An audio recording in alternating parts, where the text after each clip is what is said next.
Protagonistas es una red de profesionales con dilatadas trayectorias, unidos para potenciar intereses, visiones y pensamiento, siempre con una perspectiva humanista y una praxis ética. Un proyecto para compartir conocimientos y experiencias inspiradoras y construir un mundo mejor a través de la reflexión, el pensamiento crítico, la puesta en común y el intercambio de perspectivas.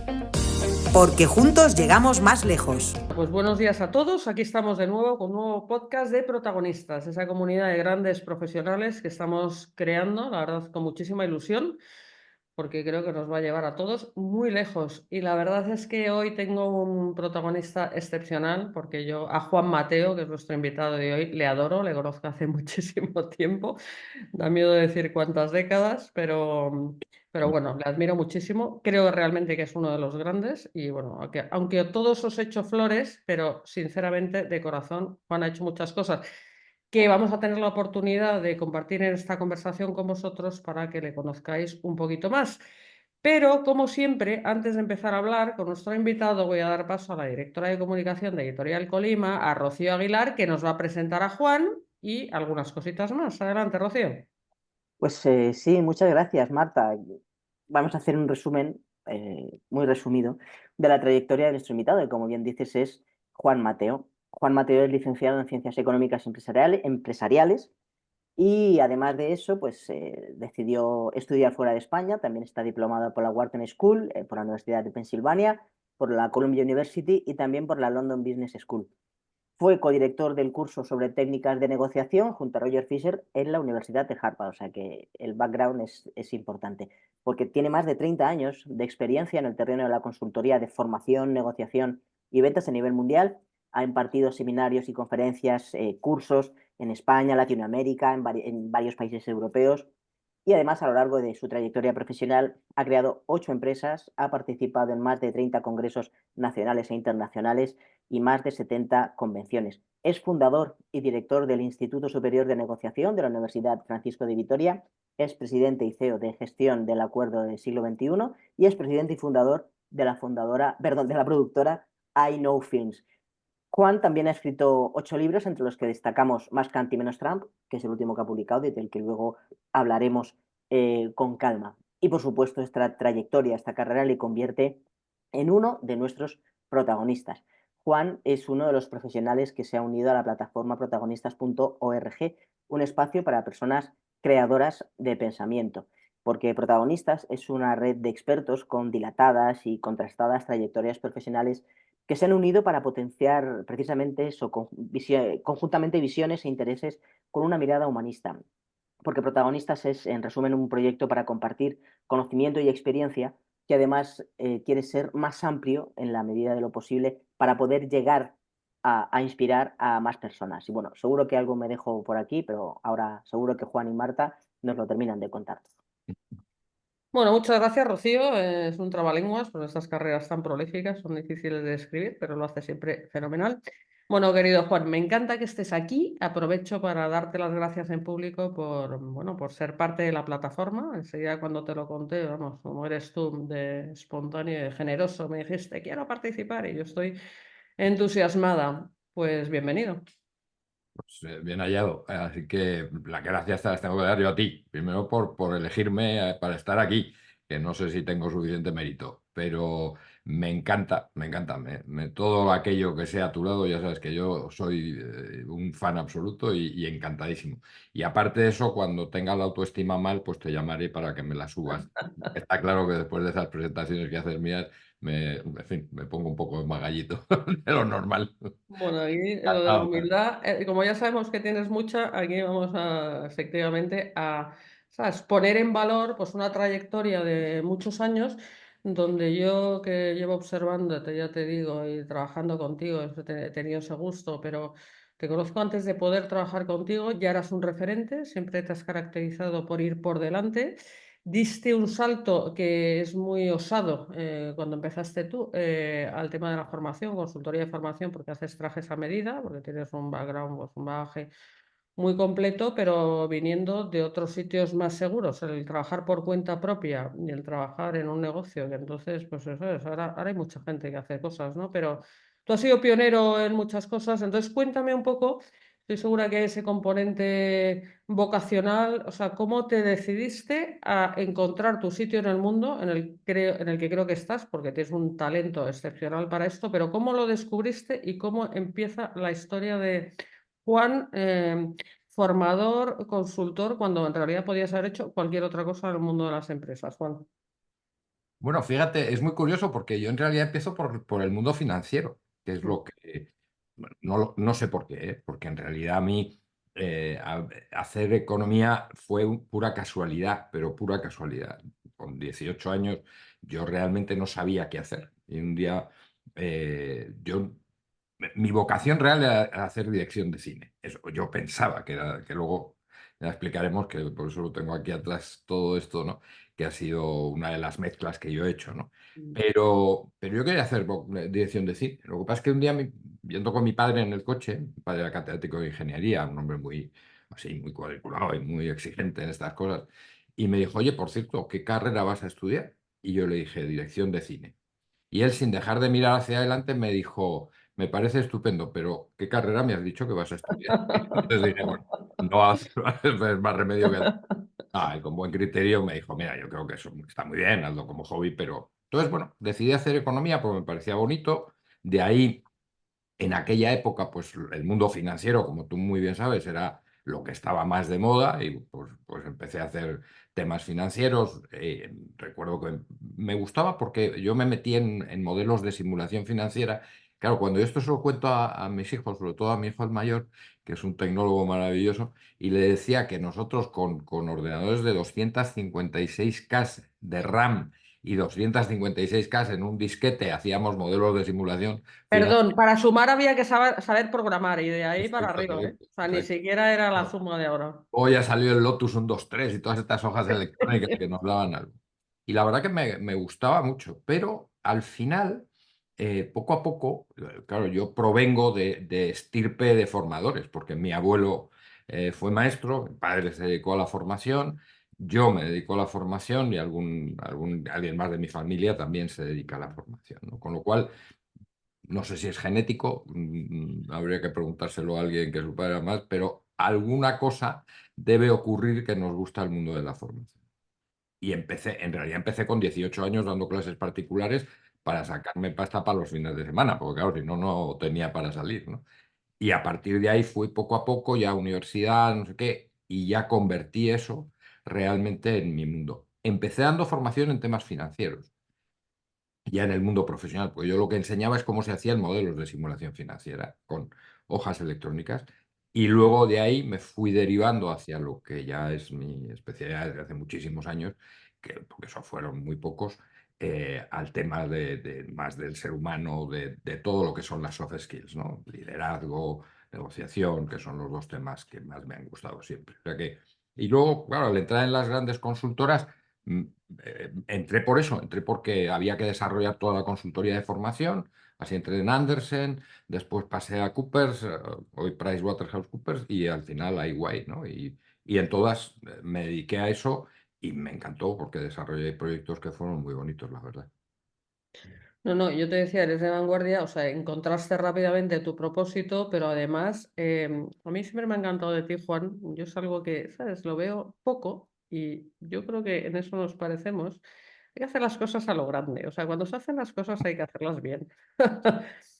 No se puede hacer ahí, ¿sabes? O sea, si ya me meto con la formación, entonces tú siempre has tenido un componente, porque eres curioso, inquieto, multidisciplinar, donde has combinado, hablabas del cine, pero has combinado otras artes, el mundo del deporte, otras disciplinas, las has incorporado al mundo de la formación, porque entendiste, o sea, de manera, pues seguramente al principio intuitiva y totalmente, vamos, inteligente, que se aprende mejor de forma experiencial, es el único aprendizaje posible. Entonces montaste Make a Team, cuéntanos ese gran proyecto de formación, la Golf Academy aquella que montaste, cuéntanos esos grandes proyectos que fueron referentes en el mercado, en su momento nadie hacía cosas así. Por eso te digo, jugabas fuerte y hacías cosas muy diferenciadoras y muy chulas. Bueno, empecé, siempre me ha gustado mezclar, eso es verdad. No sé por qué. Además, de repente estoy leyendo una revista, veo una cosa y no sé por qué tengo algo que no tiene ningún mérito personal. De repente la sé unir con otra cosa. No eso dicen que es creatividad, ¿no? La creatividad es conseguir unir cosas que son muy dispares. Entonces, me acuerdo que estuve trabajando con Kenneth Blanchard, con el autor de Algo Situacional. Este era un jugador de golf espectacular, un handicap cero. O sea que, como buen californiano, que estos jugadores de golf nacen con un palo de golf en la mano. Y entonces él había desarrollado una cosa bastante interesante que se llama The Golf University y me lo explicó. Y yo le dije, mira, bien, me parece precioso, pero en realidad, si yo me llevo esto a España, no va a funcionar porque es demasiado psicológico. Estamos hablando años 90, donde todavía estas cosas pues, parecían un poco temas muy demasiado soft, ¿no? Entonces adapté toda esa metodología que me pareció preciosa y me dijo, vale, perfecto, hagamos una cosa, como a mí me gusta lo que has desarrollado complementariamente, yo me quedo toda la patente, por decirlo así, para Estados Unidos y tú llévatelo a Europa y lo desarrolles. La de verdad que tuvo un éxito impresionante porque hicimos montones de cursos con altísimos directivos. Claro, tenía la ventaja de que a un directivo le dices, oye, que tenemos un curso y te dice, uff, no tengo tiempo. Y le dices, pero jugando a golf. Y no sé por qué aparece el tiempo en la agenda inmediatamente, ¿no? Eso me hace pensar cómo el deporte efectivamente tiene una relación muy grande con el management, con lo que es el desarrollo profesional, con lo que es tratar seres humanos, con donde las cosas además se ven muy claramente, ¿no? Se ven más claramente que en un pasillo de una empresa. Entonces monto Make a Team precisamente para no hacerlo solo con un deporte, sino con muchos deportes. Ahí es cuando publico el libro de liderazgo junto a Jorge Valdano y seguimos desarrollando toda esa parte durante prácticamente 5 años. Sigo en otro proyecto y ese proyecto, por ejemplo, es cuando empiezo todo el tema del teatro aplicado al mundo de la formación y también la música, todo el tema de ópera, sobre todo de música clásica, muy Sí. especialmente la ópera, aplicado a cómo se puede hacer eso, ¿no? Y por último, pues en mi último proyecto, que es este que tengo ahí en mi logo, que es Story Training, que es lo que hago es pues hacer películas, hacer series de tipo televisión, en donde lo que haces, bueno, pues además de entretenerte, pues aprendes, ¿no? Pero siempre he pensado, como tú me decías, que cuando tú experimentas o cuando experimentas y cuando también tienes algo audiovisual muy bueno, eso lo sabes tú perfectamente bien. El experimentar las cosas se te quedan perfectamente grabadas, pero una película buena no se te olvida nunca en la vida. O sea, tú ves un peliculón y de acabamos tú y yo hablando, oye, pues esta escena, pues no sé qué, has visto esta serie, o sea, que son cosas que, y de los podcasts hoy, tú lo sabes, están siendo el referente, todo el mundo va oyendo porque son cómodos, porque es bonito, porque es interesante. Entonces, todo eso, cuando lo puedes mezclar bien y lo mezclas con gente que son grandes profesionales, acaban saliendo una pedagogía que es terriblemente efectiva, ¿no? Y eso es y muy divertida para los que lo hacemos y para los que lo reciben, claro. Es verdad que es una herramienta de trabajo, como dices, para hacer las cosas de una forma más lúdica y más sugerente y todo, pero es verdad que tú eres un gran cinéfilo y es que sientes pasión por el cine, la has cultivado Claro, y por eso te brota y no lo puedes evitar. Y claro. ahora lo voy a dejar por ir un poco en secuencia así en el tiempo. Quiero que me cuentes este gran proyecto de Story Training, o sea, tu última gran apuesta que es espectacular. Le vamos a reservar un buen rato en la conversación a este proyecto.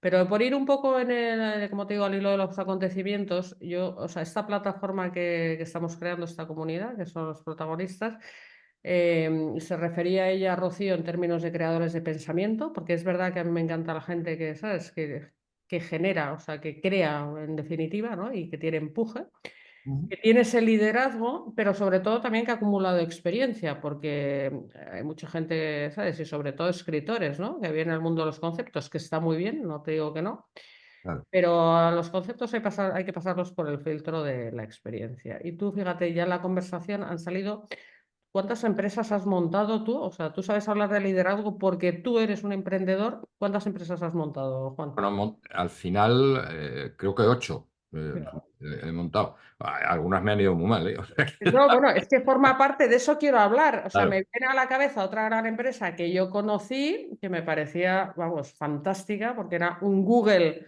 que te montaste, que es Training Lab, donde había además una sala mágica que había hasta un expendedor de palomitas y todo, o sea, chulísimo el proyecto. Bueno, háblame de esa época, ¿no? Y de altos y bajos de proyectos, ¿no? ¿Cómo va esto? Sí. A ver, yo creo que todos los que nos hemos, y tú eres un caso igual, ¿no? Los que nos hemos dedicado a emprender, yo creo que por pura indisciplina. Yo soy una persona tremendamente disciplinada por un lado, pero Sí. tremendamente indisciplinado, ¿no? A mí es muy difícil mandarme, no sé por qué, pero no me gusta que me manden, salvo que encuentre a alguien que tenga una categoría intelectual o experiencia que de verdad tenga Y personal sobre todo. lo que se llaman la autoritas, ¿no? Sobre mí. Pero he sido muy indisciplinado. O sea, yo comprendo que me debían haber echado de más de una empresa porque hacía siempre lo que me daba la gana. Mm. Y entonces, bueno, pues al final decides hacerlo por tu cuenta y riesgo, porque dices, mira, no, yo creo en hacer las cosas así. Y luego hay una cierta pasión por crear, ¿no? Yo Sí, creo que eso es sí. lo más bonito, ¿no? Claro, tiene un problema muy grave y es que corres un riesgo enorme donde, pues a veces las cosas no te van bien y tienes que aguantar el tirón, pero aprendes una cosa maravillosa que es el sentido de la humildad, de saber que, bueno, pues que no eres ningún dios, no eres ningún tipo extraordinario, sino que eres una persona que tienes las ganas de crear, que vas a luchar todo lo posible, pero que te puedes equivocar y que forma parte del repertorio, forma parte absolutamente el equivocarse, el fracasar y el pegar un trastazo de esos monumental. Pero, sin embargo, es tal la ventaja que tiene para nosotros el poder hacer cosas y hacerlas a nuestro estilo, a nuestro modo, a nuestro gusto, que la verdad es que merece absolutamente la pena. A ver, yo he ido aprendiendo a lo largo de los años y ahora ya con el pelo y el bigote blanco, pues muchas veces digo, joder, qué pena no haber sabido todo esto cuando tenía 35, ¿no? Pero bueno, ahora con mi edad, pues estoy también en una startup muy grande muy grande, muy interesante y que me encanta. Y me encanta seguir. El otro día una sobrina mía me decía que cuándo me iba a jubilar y yo le dije, no me voy a jubilar nunca. Y me dijo, ¿por qué? Digo, pues que me encanta lo que hago y porque creo que en la vida no te puedes jubilar. O sea, a mí me parece que uno tiene que seguir y seguir y seguir, ¿no? Luego hay otra cosa que a mí siempre me pareció importantísima, ¿no? Que era, aunque te parezca mentira, son dos cosas que a veces puedes decir, bah, no me cuentes historias. Pero es verdad. Una es dejar un legado, que muchas veces dices, ¿qué legado voy a dejar yo si soy bueno, tampoco que vaya a dejar, bueno, pues aunque sea una cosita, que Mm. haya gente que aprenda gracias a eso, que haya libros que lean mis nietos y que digan, ah, pues mira, joder, mira lo que decía el abuelo, qué bien, o personas a las que doy clase, ¿no? Muchas que me han escrito, oye, qué bien este libro, me encanta, no sé qué, ¿no? Ese legado que puedes dejar con libros, con películas, con series, con todo eso, me parece precioso. Y luego otra cosa que es generar empleo, aunque sea muy poquito, Sí. pero decir, bueno, pues yo contribuyo a que personas tengan una vida profesional buena, se diviertan conmigo, sean capaces de ayudar y de sacar un proyecto conmigo, y a mí eso es otra cosa que me encanta, me apasiona, ¿no? Ahora, es cierto que estar calentito en una sala de una gran multinacional, pues, en fin, pero yo no hubiera podido soportar eso, Marta. O sea, llegó un momento en mi vida en que dije, yo no puedo seguir aquí. Y mira que probablemente perdí económicamente muchísimo, pero gané personalmente todo lo demás. Te entiendo, te entiendo. Es Por inevitable, eso, es cuestión de carácter. claro. Mis 4 hijos ya tengo una montando una startup y el pequeño que está trabajando en una empresa ya amenaza con trabajar por cuenta propia. O sea, es que es, además en casa de empresarios, claro, también en Claro, México. claro. Están Yo creo que eso es acostumbrados. muy importante, lo que uno vive en su casa y al final es la referencia que tú tienes, lógicamente, ¿no? Yo estoy contigo, lo que es crear es que es una maravilla, o sea, ponerte a prueba tú como persona, como profesional, desarrollar todo tu talento, tu resiliencia y sobre todo hay una cosa que has pasado de puntillas, pero a lo mejor hay que hacer hincapié, o sea, la capacidad de trabajo que tiene uno. Sí. Yo creo que eres la persona que conozco que más trabaja, que ya es decir, porque yo también trabajo, pero tú me superas. ¿Sabes? Eso te iba a decir, anda, que si te miramos a ti, No, hay mucha gente que trabaja mucho. Lo que pasa es que al final, tú lo sabes, Marta, y sobre todo muy al principio, cuando creas las empresas, tú eres todo. El que hace las fotocopias, el que barre la oficina, el que manda las cartas. No te da tiempo a todo lo que tienes que hacer. Y al mismo tiempo tienes que sobrevivir, porque claro, hay que comer todos los días, ¿no? Y hay que pagar las hipotecas y las demás cosas, ¿no? Sí, trabajas mucho, muchísimo. Yo creo que es una barbaridad. Pero yo le oí decir una vez a Valentín Fuster, al gran cardiólogo, ¿no? Eh, Tuve la oportunidad de conocerle personalmente, y me dijo, yo nunca he visto morir a nadie de infarto por cantidad de trabajo. He visto morir de infarto a gente por ujú, estrés. Eso sí, sí, pero sí. gente que trabaja mucho en algo que le encanta, Ese nunca. es el asunto, ese es el quid de la cuestión. Claro, claro, Ese es el quid de la cuestión, sí, sí, sí. Sí, pues de ahí surge la fuerza y el motorcillo para ser infatigables. Claro, claro. porque lo que tiene ser tirar del carro es que nunca te puedes cansar, porque No, si no no, no, tiras tú no. del carro, el carro se descarrila. Es imposible. Lo que también es cierto es que tienes que tener un entorno que te entienda y que te ayude. Porque Sí, claro, eso muchas veces supone un sacrificio en la familia, en tu pareja, en fin, lo que sea. Y eso es muy importante, ¿no? Ese entorno que tú tienes y ese contexto en el que tú te mueves, que entienda lo que estás haciendo y que además te apoye. Y eso, si no tienes eso, difícilmente vas a poder hacer un proyecto de este tipo, sin duda alguna. pero fíjate, oyéndote estaba pensando una cosa que nunca había pensado, que estamos cultivando una cualidad sin darnos cuenta, que es, o sea, la aventura. La aventura, somos más aventureros. Y es que la vida es así, porque la vida no es una burbuja funcionarial donde está todo resuelto. Por eso la gente se cortocircuita. Y en tiempos de alta incertidumbre y velocidades de cambio tremendos, o sea, estamos acostumbrados a reinventarnos. A mí cuando me dicen, ¿sabes cuánto trabajo tienes? ¿Qué suerte tienes? Digo, perdona, es que yo el trabajo me lo creo yo solita. O sea, tú también puedes, ¿no? Exacto. Pero esta capacidad de reinventarse y de, ¿sabes? De no detenernos ante nada, creo que es una cualidad, ya te digo, esencial para sobrevivir, sobresalir y estar a gusto en las turbulencias, ¿no? Además, mira, el otro día me mandaron un pequeño vídeo de que estaba era en el programa del hormiguero. Pablo Motos estaba diciendo una frase, estaba Sabina. Mi Sabina me apasiona como cantante, me sé yo creo que casi todas las canciones de él, ¿no?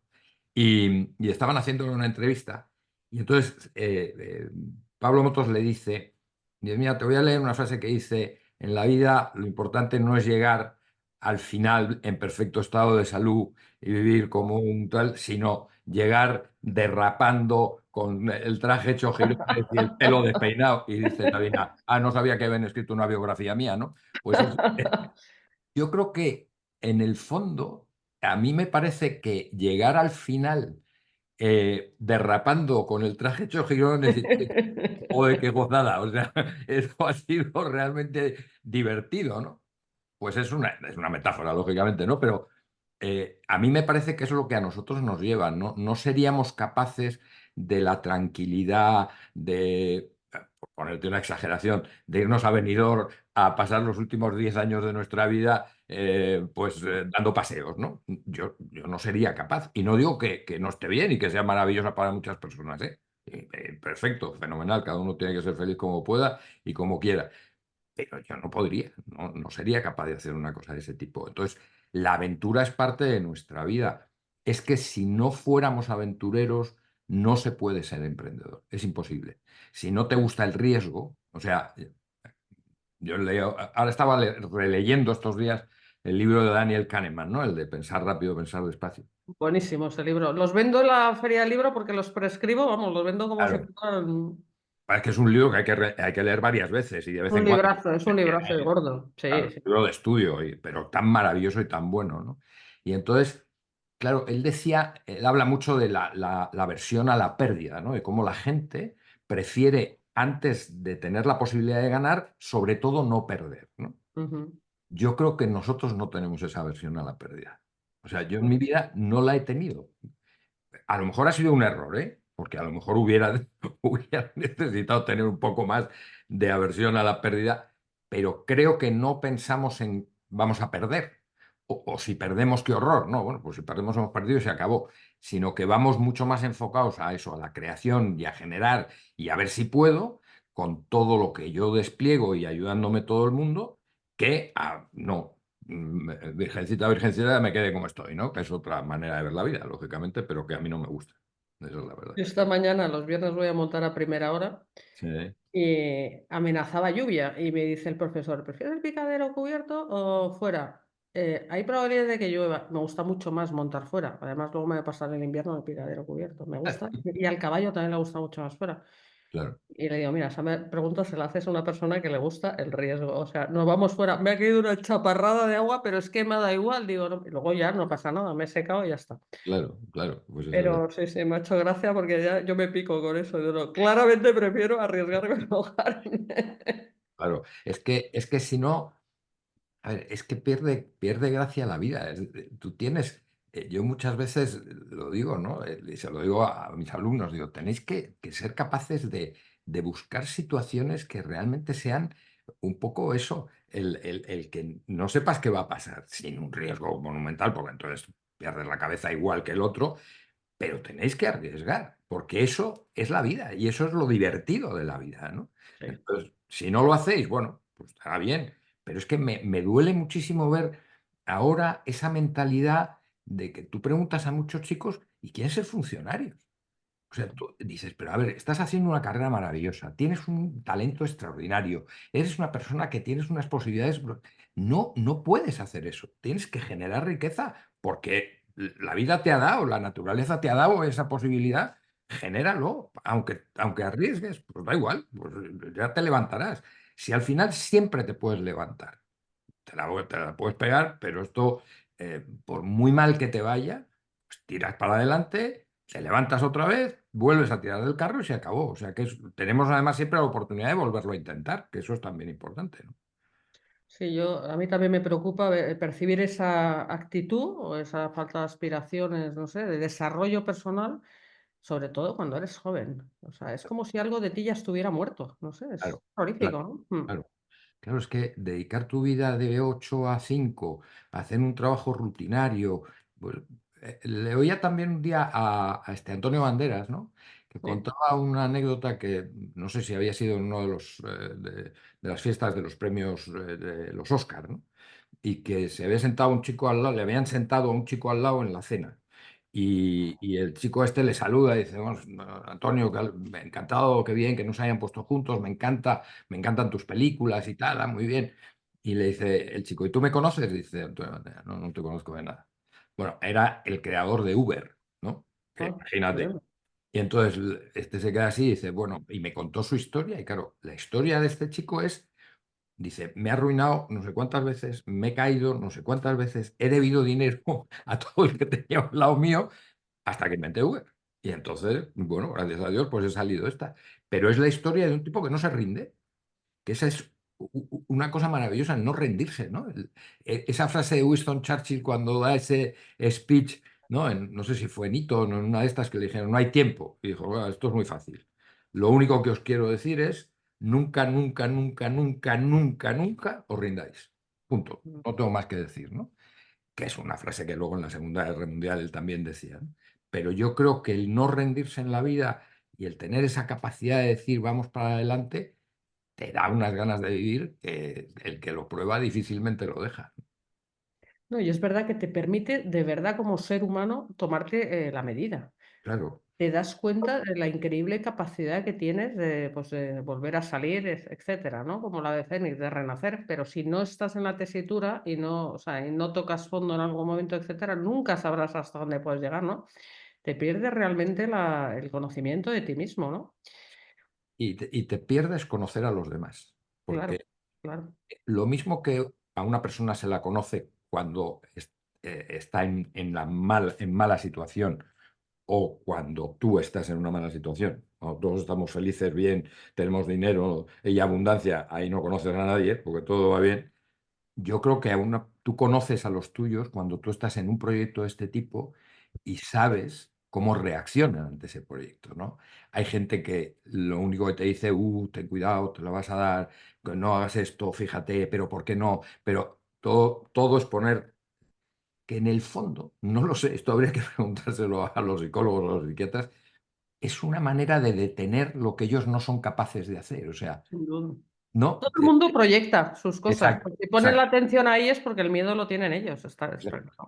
Tienes a otros que te dicen, venga, tío, joder, qué chulada, pero ya verás, te va a salir fenomenal. O sea, por lo menos tienes. Y luego están los que de verdad te apoyan. O sea, o bien porque te ponen dinero, o bien porque están a tu lado, o bien porque cuando necesitas ayuda. Mira, ahora en este proyecto, que como sabes, hemos estado en una ronda de inversión importante.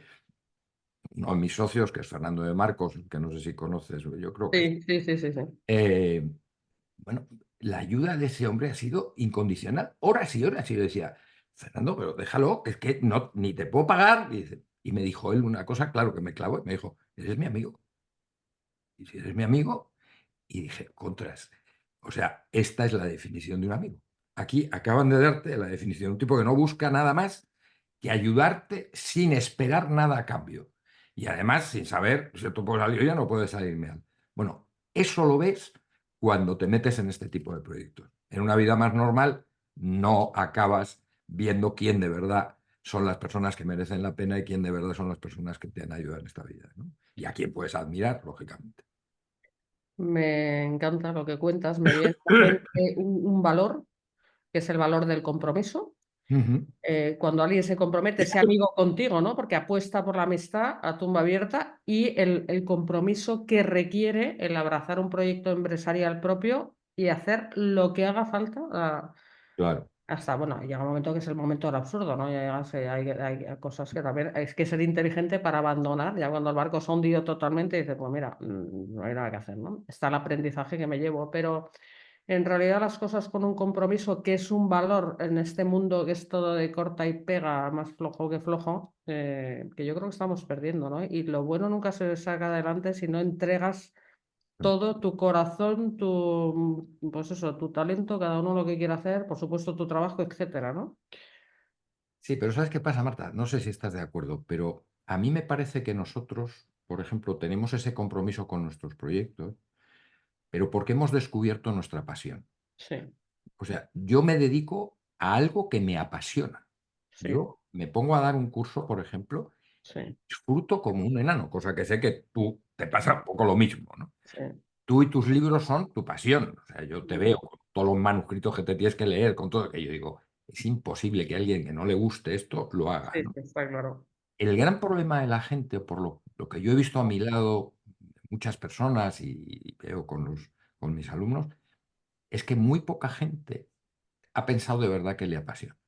O si lo ha pensado, no tiene el valor de cortar y empezar con lo que le apasiona. Entonces, cuando tú descubres tu pasión, todo esto es mucho más fácil de lo que parece.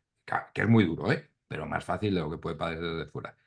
Pero hay mucha gente o no la descubre, o si la descubre, tiene el miedo enorme a cortar y decir, no, ahora me voy a dedicar a algo que de verdad me veo. No sé qué libro era, seguro que tú lo conocerás, un libro que escribió una enfermera, creo que era norteamericana o australiana, creo que se Ujú, dedicó a cuidar básicamente enfermos terminales, ¿no?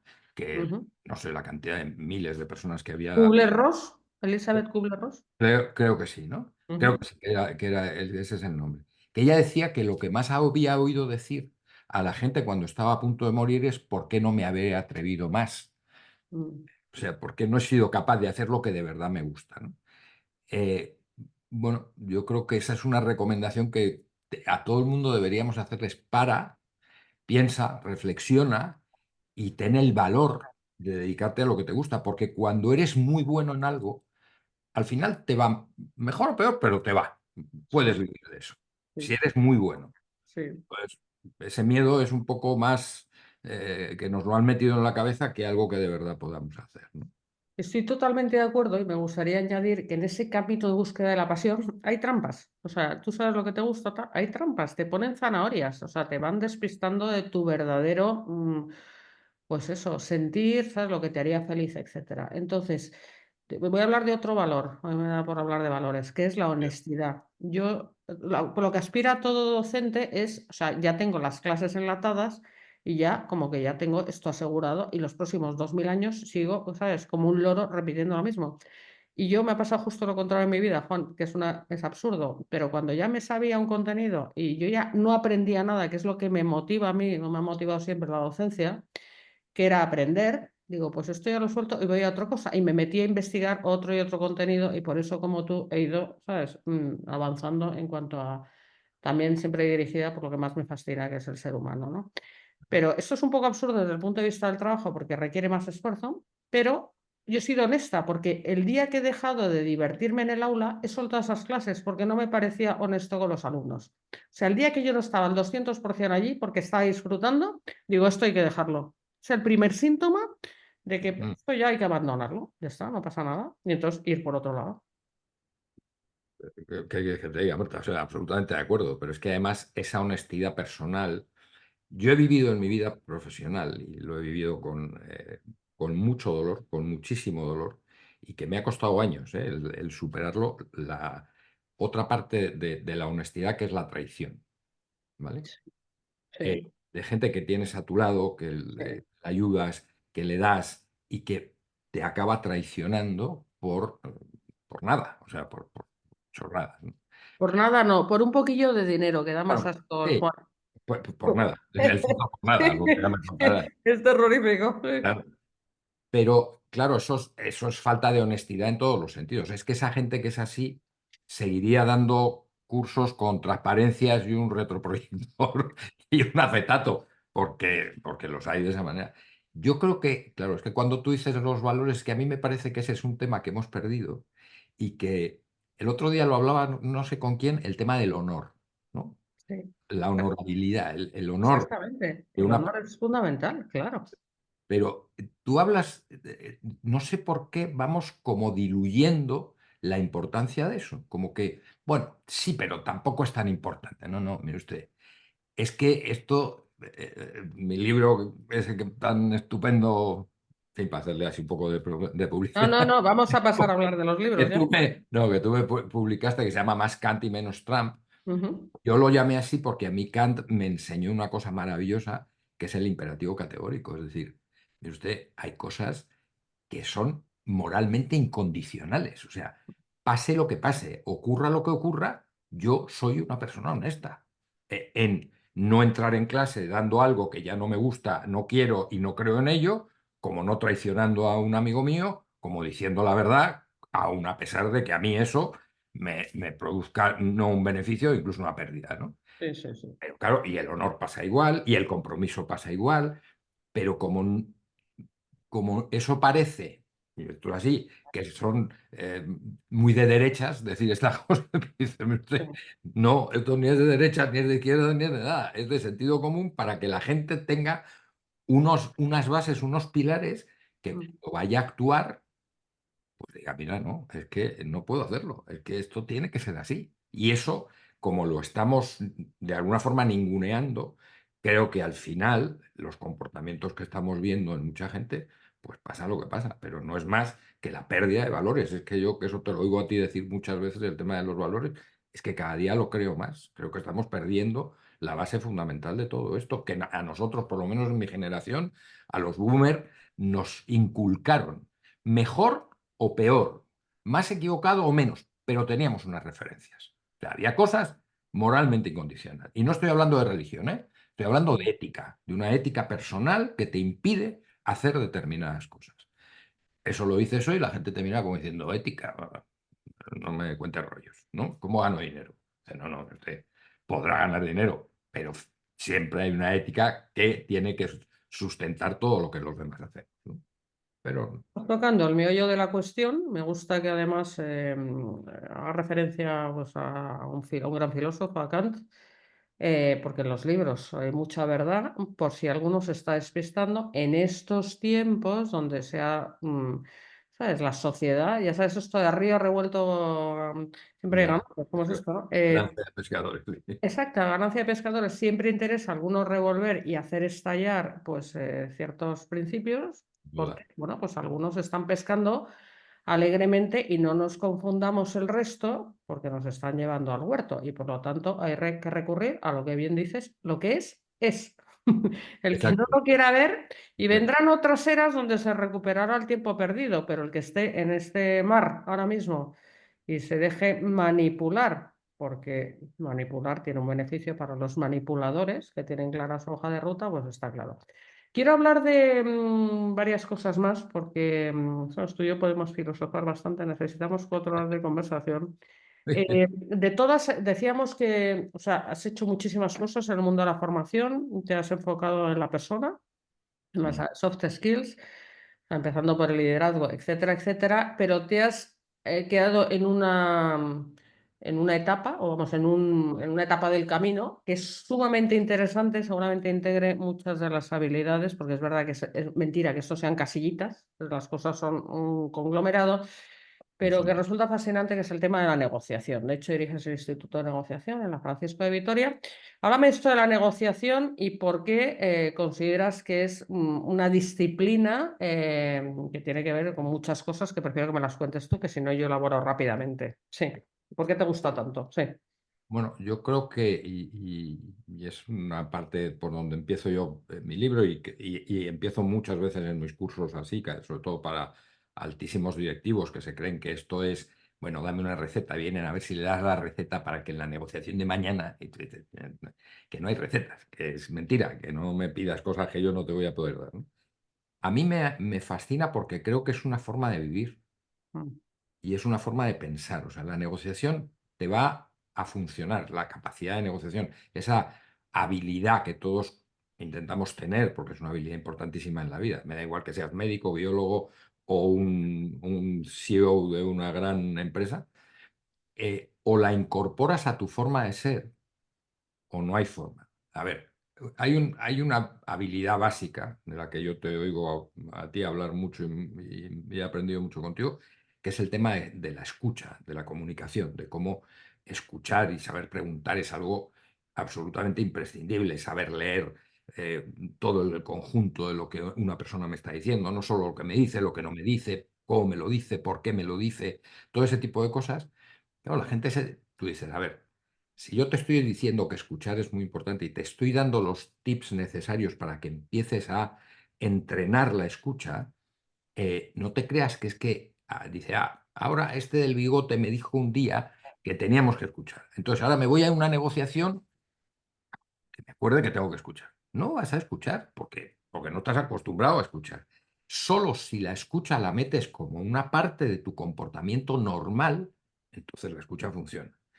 Por lo tanto, negociar en el fondo, ¿qué es? Gestionar conflictos, porque no es más que eso. Es todos los líos que tenemos desde que nos levantamos hasta que nos acostamos, ser capaces de llegar a un punto en el cual, bueno, pactemos una solución. Pero es constante y permanente. Por lo tanto, o tú metes dentro de tu vida personal esas habilidades, o cuando quieras negociar no te va a salir. Entonces, es como tú dices, no, no son cajitas, no, es un todo que conforma a un señor que es capaz en un momento determinado, bien porque tenga una empresa, insisto, o bien porque tiene que negociar con el jefe del hospital si le dan más horas de quirófano o no, pero es parte de su vida. Si yo me siento con mi mujer, tú te sientas con tu marido o nos sentamos con nuestros hijos y no escuchamos, cuando lleguemos a negociar no vamos a saber escuchar. Pero claro, también escuchas porque entiendes perfectamente que es una parte esencial de la vida, que tú no tienes la razón siempre, que te equivocas muchísimas veces y que además la forma de ver las cosas de otra persona te completa, te añade, te da valor. O sea, es una manera, es una filosofía de vida. Yo quiero escuchar al otro, quiero entender al otro, quiero comprender por qué piensa así y por qué quiere esto, y al final vamos a ver si llegamos a un acuerdo, porque lo que no tengo ganas es de el enfrentamiento por el enfrentamiento, lo cual no quiere decir que haya cosas que no se pueden negociar, que evidentemente lo son, ¿no? Pero es una filosofía de vida. Eso es lo que a mí me atrajo, ¿no? Y lo que me sigue atrayendo y lo que mucha gente cuando se lo dices empieza a pensar, pues resulta que va a ser que sí, ¿no? Porque es todo el día y a todas horas. No, tú tienes un discurso muy sólido, yo lo conozco muy bien, me encanta, lo comparto. Voy a añadir una palabra que no has dicho, que está flotando en la conversación, que esa filosofía de vida se basa en la colaboración. Tenemos que convivir, tenemos que respetar a los demás y tenemos que optimizar esas dinámicas que hay entre unos y otros, porque todo lo demás conduce al desastre como especie, ¿no? Entonces empezamos en un nivel más interpersonal, nos vamos al mundo de las organizaciones, pero de ahí vamos escalando hacia arriba. Pero fíjate, Marta, Martínez de Mendizábal, uno de los, ¿sabes?, los antropólogos más importantes del mundo, uno de los grandes de la puerca, ¿no? Un tipo realmente con una autoritas, como decíamos antes, realmente esto. Un día él mostraba una cosa muy interesante que es el cráneo de una niña de 14 años, que es un cráneo que descubrieron que tiene 500.000 años de antigüedad. O sea, imagínate lo que es eso, ¿no? Parece ser les costó un montón sacarlo, tal, bueno. Pero descubren que esa niña tiene una enfermedad que es, pues tiene una deformación en el cráneo por detrás. Esto es una enfermedad que es que el parietal y el occipital parece ser que se unen antes de lo que deben hacerlo, entonces el cráneo se cierra, se sutura antes de lo normal, pero claro, el cerebro sigue creciendo. Eso provoca unos daños neurológicos absolutamente terribles, ¿no? Es decir, esa niña que tiene 14 años, hace 500.000 años hubo alguien que la estuvo cuidando toda su vida, porque no era capaz ni de comer, ni de andar, ni de nada. Entonces, hay otra antropóloga muy buena que se llama Margaret Mead y los dos coinciden en una cosa, que es la única manera que hizo que nosotros nos convirtiéramos en seres humanos es cuando apareció en nuestra vida la palabra cuidar del otro. Y cuidar del otro no significa para nada darle lo que quiera, hacer lo que quiera, no. Cuidar del otro precisamente es parte de una negociación. Yo voy a intentar que tú hagas y tengas lo que tienes y yo tener lo que tengo. Eso es cuidar de la otra persona. Cuidar de nuestros hijos no significa darles todo lo que quieren, es ponerles exigencias, límites, etcétera, etcétera. Pero creo que esa colaboración de la que tú hablas, que efectivamente es absolutamente, vivimos gracias a colaborar unos con otros, yo creo que todavía tiene una palabra más clara que es cuidar. Si tú cuidas a tu gente, si cuidas a tus clientes, si cuidas a tus proveedores, la vida te va mejor. Ahora, ¿cómo los cuidas? No, les doy besos, los abrazo, no. Cuidar es gestionar bien los problemas que tenemos, escucharnos unos a los otros, buscar un consenso para poder avanzar, ese tipo de cosas. Me encanta la palabra cuidar, es precioso, es más bonita que colaborar, desde Más luego. bonitas, y yo creo que Y sí. además, qué bien me lo cuentas, o sea, has utilizado, ¿sabes?, un tipo de comunicación que es el storytelling, Claro, porque es que te aflora, eres un gran docente, no puedes evitarlo. claro. Y storytelling me lleva a que hablemos de story training, que es tu gran apuesta ahora mismo, tu gran proyecto audiovisual, que estás haciendo unas cosas apasionantes que quiero que me cuentes aquí para que todo el mundo las conozca. Pues te cuento. A ver, esto proviene de una de mis pasiones absolutas, que es el cine, ¿no? Ya, el cine, no sé, a mí me parece que es de esas cosas tan maravillosas en la vida que me ha hecho pasar por situaciones tan buenas, tan estupendas. Muchas veces cuando la gente dice, no, es que la gente solo tiene una capacidad para concentrarse durante 20 minutos o como máximo 40, y tú digo, ponle una película buena, siéntale en una sala y pasa 2 horas sin darse cuenta de que se ha pasado las No 2 horas. quieres que se termine, claro. Exacto, con lo cual, bueno, toda la concentración depende mucho de lo que...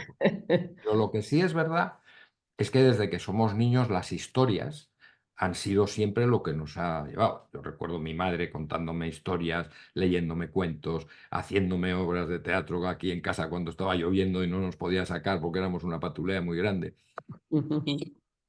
Me doy cuenta que las historias, lo que tú has dicho ahora, nosotros, tú, yo te digo a ti cuando das tus cursos y te pasa igual, ponemos casi siempre que ponemos una historia. ¿Por qué?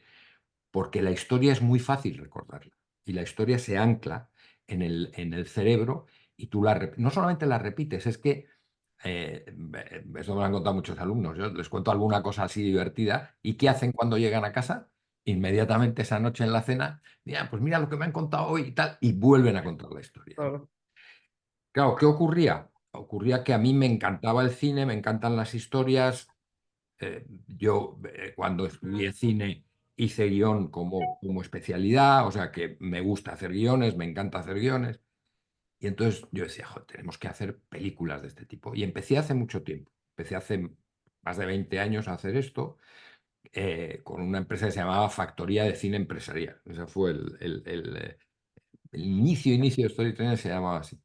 Y entonces, ¿qué pasaba? Claro que la tecnología no nos dejaba, porque que había que hacerlo o en cintas de VHS, luego pasamos al CD y luego pasamos al DVD. Pero claro, el distribuir eso era muy complicado.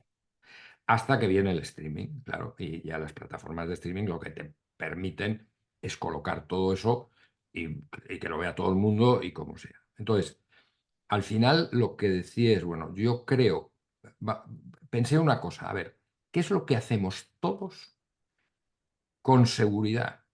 Por ejemplo, si vamos a una cena o estamos con unos amigos o con la familia, hay una frase que se repite sí o sí, que es, ¿has visto la última serie de o has visto la película de? Eso siempre sale. Además, ahora me fijo todavía más, porque yo no voy a hacerlo, pero a ver si alguien saca, oye, ¿has visto la última serie? Y tú dices, todo el mundo, ¿no? A partir de Netflix, todo el mundo empieza a ver series, empieza a convertirse, bueno, a provocar un problema con el cine y las salas, ¿no? Que lógicamente, bueno, es un problema, ¿no? Es un avance y por lo tanto hay que adaptarse a todo eso, ¿no? Pero me doy cuenta de que es una actividad que todo el mundo hace. Unos más, otros menos, pero todo el mundo hace. Y tú dices, vale, ¿cuál es el problema que tenemos cuando yo quiero formar a una persona en el mundo empresarial sobre todo, ¿no? Que es muy difícil motivarle.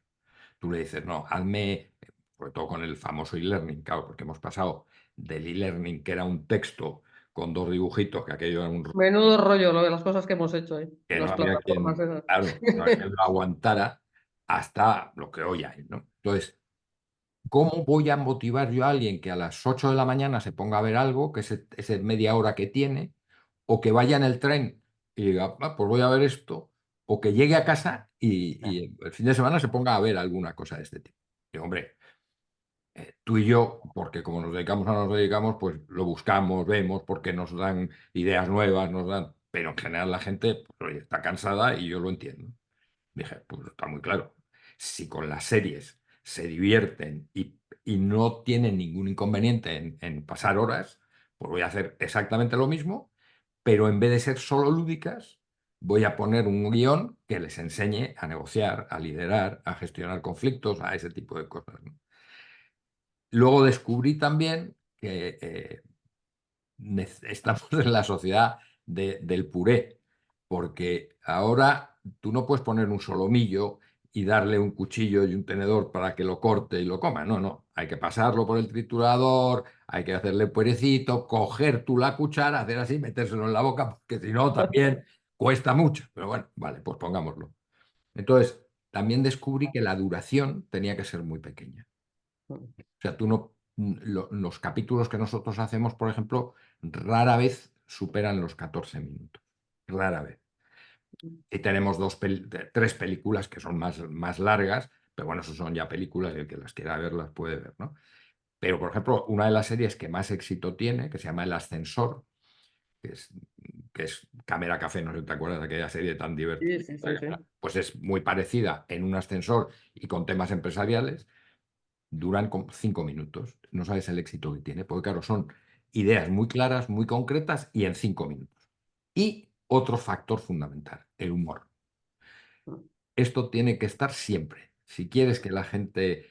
O pones humor o pones un buen drama que la gente llore, que también esto funciona muy bien, ¿no? Sí, sí, sí. Pero hacer drama es mucho más complicado. Pero el humor, el que la gente no hace falta que te partas de risa, pero que sonría, que le haga gracia, que sean personajes divertidos, pues todo eso al final acabas enganchado. Y he tenido ahora un proyecto muy grande con una empresa muy conocida y la gente me decía, es que pasaba mi mujer o mi marido por al lado y decían, pero aquí sigues viendo esto. Y yo digo, "Uy, o sea que lo he conseguido, que conseguí que efectivamente la gente lo haga". Ese es básicamente la filosofía de Storytelling, ¿no? Historias que te divierten y con las que aprendes. A ver, está fantástico, pero también te digo que solamente Juan Mateo puede hacerlo, porque tú te escribes los guiones, tienes esas ideas de cómo envolver todo, el humor, todos sabemos que funciona, pero no es nada fácil de gestionar, hay que, ¿sabes? hay que tener mucho ojo, etcétera, etcétera. Y todo ese lío lo diriges tú y involucrado hasta las cejas en todos los aspectos del proyecto. ¿Ves cómo te voy a llamar cuando tenga la autoestima baja? Porque, a ver, Estoy sí, escribiendo nada más, ¿eh? No estoy valorando, estoy no, escribiendo lo que hay. no, sí y no. Es decir, es verdad que yo hago los guiones y es verdad que ese guión tiene la dificultad de hacer en la historia y al mismo tiempo el aprendizaje. Que ese es el gran problema de los cursos, eso lo sabes tú muy bien. Es hacer una historia en todo el... Porque nosotros cuando hacemos un curso es un poco un show, ¿no? Sí, Montas tanto. y montas Sí, una sí, historia. Tú sí, empiezas por aquí, hay un sí. desarrollo, un desenlace al final, ¿no? Pero también es verdad que, por ejemplo, ¿sabes quién te ayuda mucho? Los actores. Mm. Tener un grupo de actores maravilloso como yo tengo, yo he recurrido siempre a los actores de teatro, porque a mí me parece que los actores de teatro son los actores de verdad, no la gente que son para mí mejores, ¿no? Y yo tengo, por ejemplo, a dos personas que son premios Max de teatro, o sea, gente muy buena, o por ejemplo David Závila, con el que hago muchas cosas. Y ellos, cuando tú escribes el guión, pero claro, cuando te pones a rodar, no siempre funciona como tú te lo has puesto en la cabeza. Entonces, los propios actores te ayudan a mejorar la escena, ¿no? Entonces, hacen cosas muy divertidas porque en ese momento se las inventan. Entonces, como siempre, al final el trabajo en equipo de profesionales de muchísimo nivel acaban haciendo que el producto, lógicamente, sea muy bueno. Pero todo el equipo de producción, por ejemplo, Alberto Ross, que es mi absoluto íntimo amigo y de hace muchísimos años, que es el director, toda la gente de producción, la gente, los actores, o sea, al final es una empresa que tú dices, le pasa a las productoras, ¿no? Hay momentos en que somos 60 trabajando y de Fíjate, repente acaban maravilla. los rodajes y somos 4, porque claro, no necesitamos estar con toda esa cantidad de gente. No, es mágico que de esa interacción hagan crecer, ¿no? Claro, La idea o la dirección que tú, el camino que tú has marcado. Oye, y como si no fuera poco, pues todo esto del mundo del teatro, de la dirección, pues, audiovisual, etcétera. Como ya hemos dicho que eres escritor, pues ahora lo que voy a dar paso es a la sección de librería que tenemos en este podcast a cargo de Rocío, que nos va a hablar seguro de tu libro y a ver qué más nos trae Rocío. qué Adelante, bien, Rocío. me encanta. Hola, hola de nuevo, Marta. Juan, pues sí, vamos con nuestras recomendaciones. Efectivamente, antes hemos hecho spoiler y ha estado alrededor toda la conversación porque está allí detrás de Juan. Nos han estado vigilando los dos. Eh, la primera recomendación de hoy es Más Kant y menos Trump, que está escrito por Juan Mateo. En este libro, Juan se adentra en el mundo del conflicto, la negociación.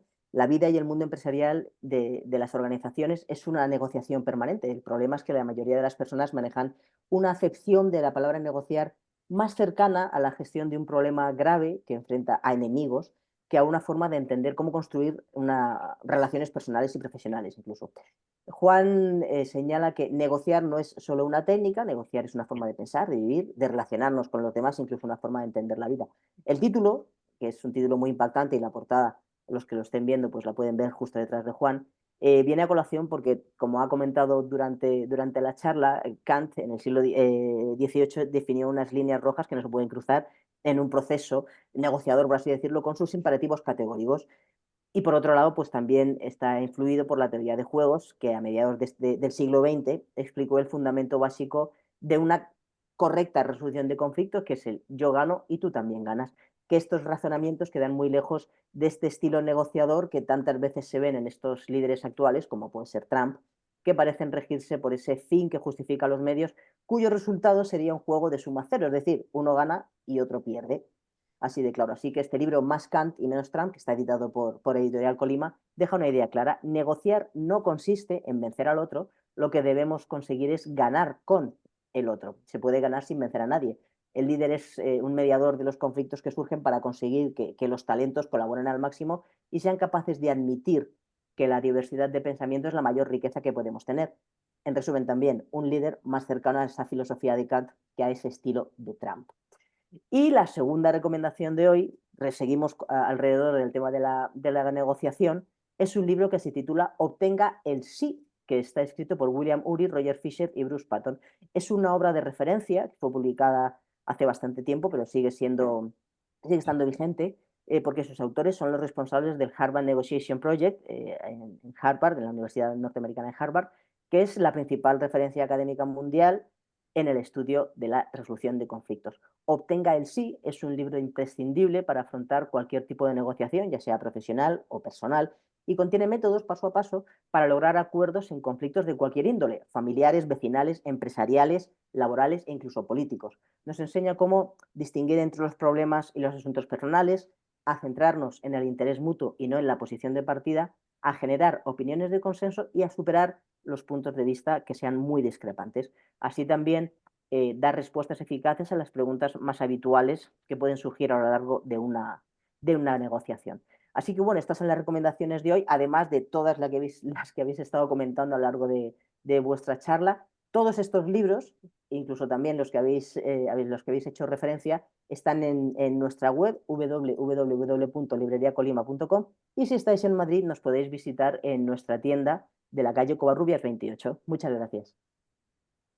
Bueno, me he cansado de oírte en el sentido de, madre mía, casi lo has hecho sin respirar, Rocío. ¿Has visto que bien está de mi Rocío tu libro, no, Juan? ¿Has Sí, visto, no? sí, no, digo, joder, es que no puede estar mejor hecho. Yo estaba alucinado y además luego recomendar Obtenga el sí, que me parece maravilloso, ¿no? Ella sola se hace su investigación porque es verdad que Shapiro y Claro. Fisher, todos estos, que son referentes para el tema de la negociación, pero No, no, y yo Rocío, la sección de librería la lleva ella. pues lo que recomiendo a todo el mundo es que pase por Covarrubias, porque esa librería hay que conocerla y hay que verla porque es única y además está Rocío allí casi siempre, con lo cual se puede charlar con ella un buen rato y estar muy, muy, muy a gusto. ¿Eh? Oye, se nos ha acabado el tiempo, pero el resto de libros de Juan, que son muchos, hasta 8 hemos dicho, yo ya voy perdiendo la cuenta, pero 8 libros ya son libros, los tenéis todos a vuestra disposición en la página de protagonistas.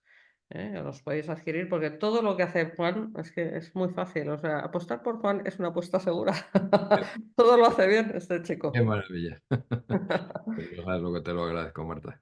¿Eh? Bueno, querido, que nada, lo dicho, se acaba el tiempo, pero bueno, es un placer hablar contigo, es un lujo tenerte en la plataforma y tenerte sobre todo siempre de amigo y sé que estás ahí. Eso lo Mira, aprecio. esto demuestra lo que estábamos hablando. Cuando uno se dedica a esto, conoce a personas maravillosas, que el tiempo hace que todavía te acerques mucho más a ellos y que estés a su lado. Y eso es lo que nos pasa a ti y a mí, sobre todo a mí contigo. Así que millones de gracias, como siempre, Marta, y un placer estar contigo en este proyecto.